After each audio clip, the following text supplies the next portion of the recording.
I know this video technically has to be a sequence of my journey or my mother's journey battling cancer. But there's something that has been standing out in the past few days constantly in my mind. And I think it is very important for me to address it. And I thought that I should talk to you all about it. And it is the fact that cancer is not something that one individual fights alone. It is a battle that a family takes on and stands by the loved one who actually has the disease and who's fighting it on a personal level. And after having few of these, after having my video in the past few days, I've had so many people DM me or write in the comments below that you've either had a loved one who is battling cancer or who has gone through the journey of having faced cancer and is recovering or is no more. And as much as my heart ached when I heard it, I also really had this strong desire to connect with these people who have their loved ones going through it. Also, because I'm on this side of the story. As much as it is very difficult for an individual to fight cancer, it is very difficult for the caregivers or the caretakers. And most of the times, these people are ignored, neglected, or forgotten. I must say that it has been a long journey for me, and I have taken so many different paths in my life from what I once believed was the best way for me to go in. Maybe in terms of career, in terms of studies. I know for a fact that I've had a break in my career because my mother needed me at that time. And I know that there are so many people out there who have either taken a break from their career or from their academics. Now the problem is the treatment for cancer isn't the same for everybody. It is always different, and every body reacts differently to the treatment or the chemotherapy. Some people will have side effects like weight loss, darkening of skin, diarrhea, nausea. They may have pain in the thighs, in the back, and of course loss of hair. But it is not certain that all of these symptoms can be seen in an individual.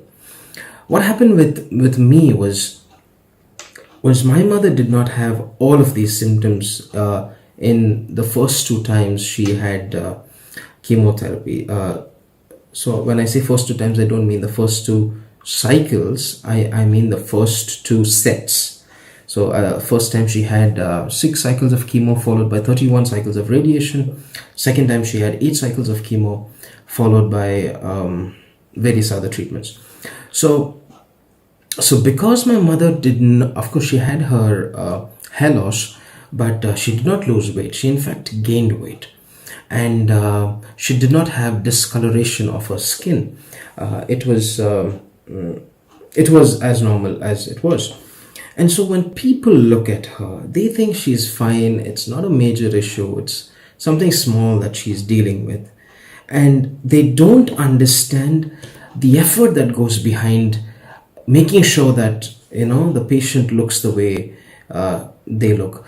Of course, I must say that, we had nothing to do with it. We had no magical powers. It was by the grace of God that she took on the chemotherapy that strong in the first 2 times. But there was a lot of effort. We didn't have a 4-wheeler back then, and excuse me. I remember taking her for her PET scans at 4:30 in the morning or 5 o'clock in the morning. on my bike, and things like that. Um, I I think it is a major issue when you are having a life of your own which you need to focus on, and you're not able to. What I really faced is when people first found out that my mother was dealing with this disease. Everyone eventually feels sorry for you, or they have pity for you, but it's only for a small duration. It doesn't last for a long time. It does not last as long as the disease lasts. So eventually, maybe 1 month, 2 months, you're given that time off to take care of your loved ones. But the expectation for you to get back to life is very strong, either in college or when you're working. Excuse me. Or when you're working. And so it is difficult to balance this out. And that is something that I faced myself. My sister faced it too.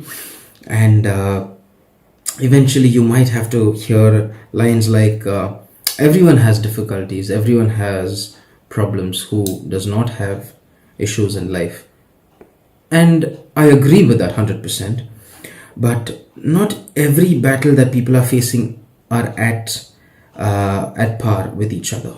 They are at different levels, at different seriousness, and different effects and impacts on the family's life once we reach the stage of having the results out. So that is something that I face, and I'm sure a lot of people are facing as well. It also happens that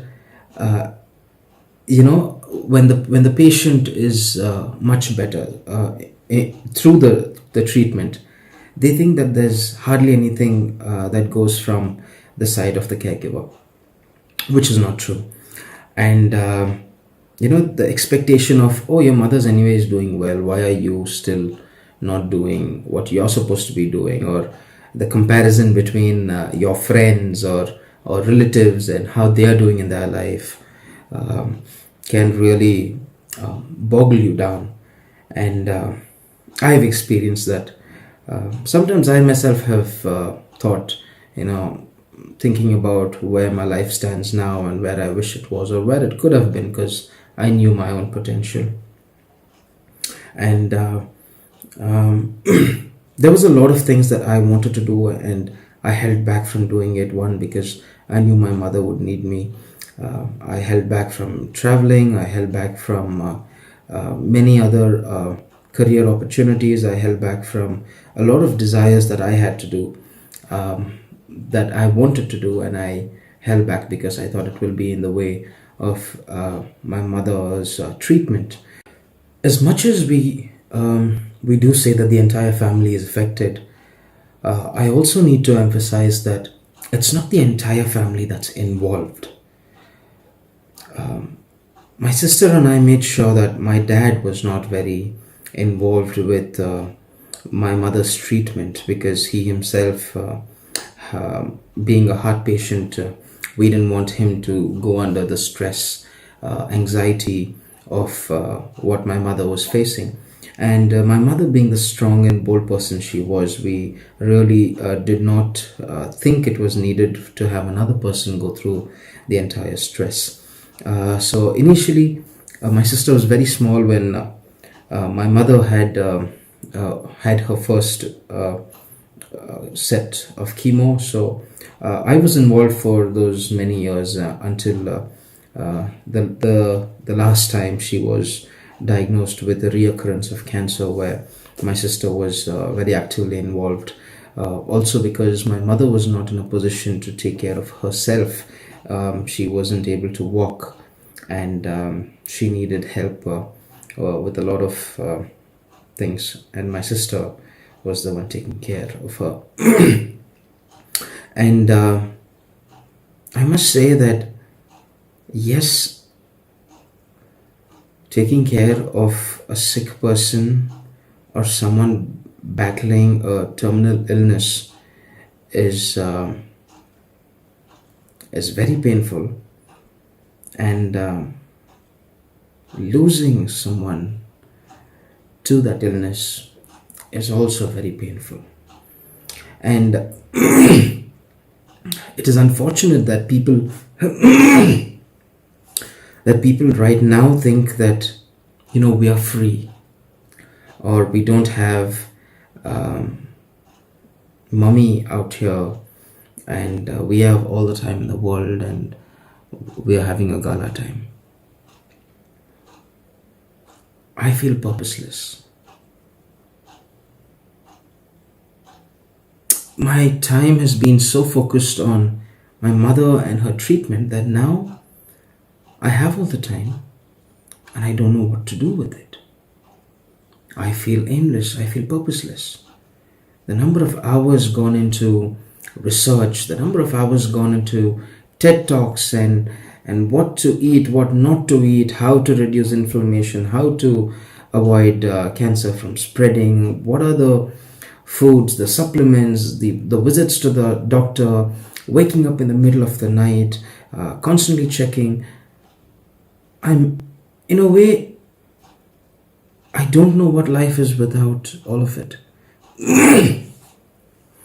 And these are some things that people do not realize that a caregiver goes through. In the middle of the night, I had this small bell for my mother, these table bells where you hear in these government offices where they ring and then you have an assistant come in to help. I'd bought that for my mother, and every time she needed something, she would ring that bell.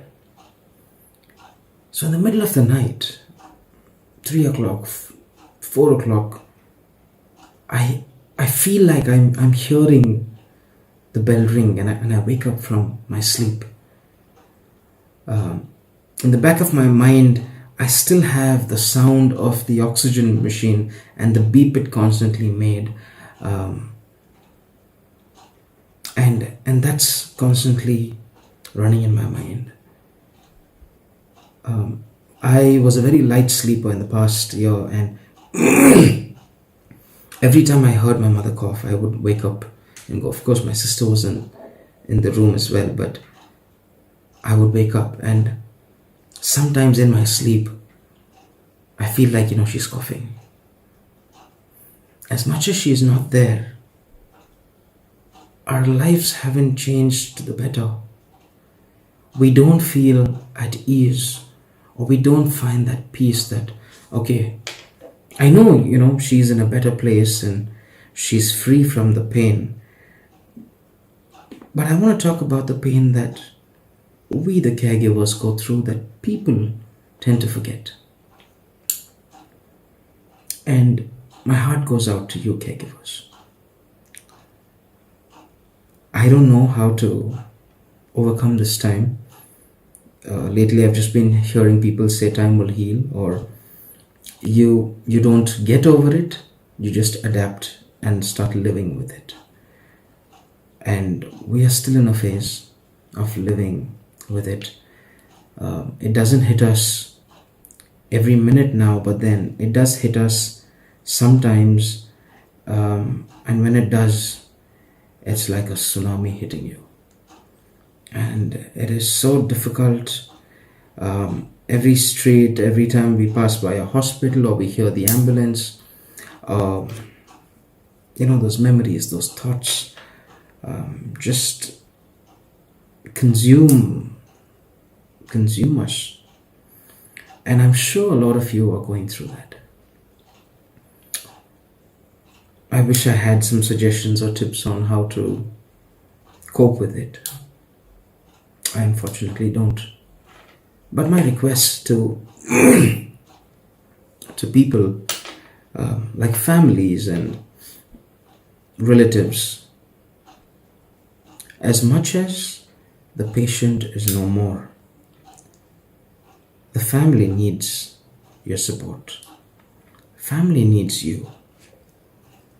Don't forget that it is still a battle for the caregivers even after the patient is gone, that they have to face.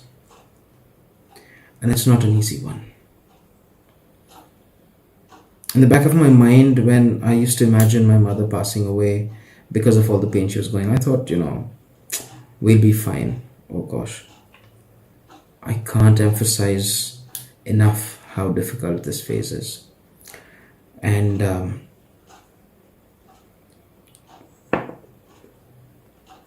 if there's therapy that will help, take therapy, keep your mind occupied. Don't dump things on these caregivers. Don't come and tell them, yeah, your mother's gone, now you have the rest of the family, you have your sister, you have your dad, you have to take care of them. We know that. I know that. I took care of my mother. I can take care of my sister and my dad. I won't leave them.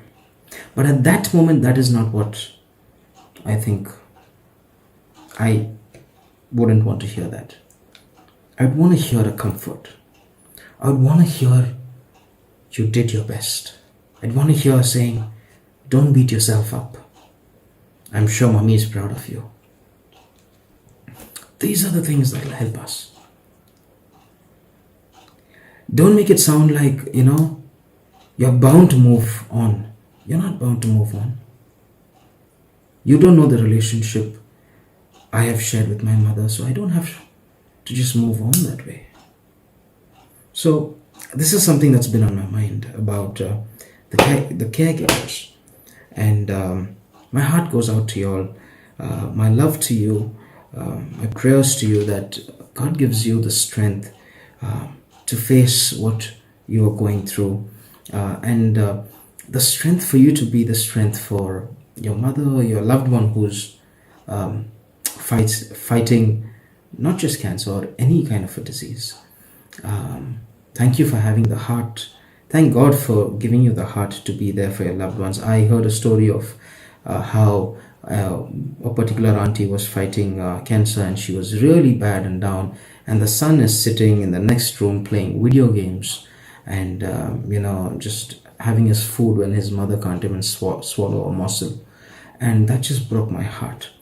So if you're not that type and you're there taking care of your loved ones, I thank God for the strength that you have, and I continue for strength in the days to come. Yes, there are other things that I'd want to talk about, and I think I will be making further videos about it, and I will see you all soon. Until then, God bless you.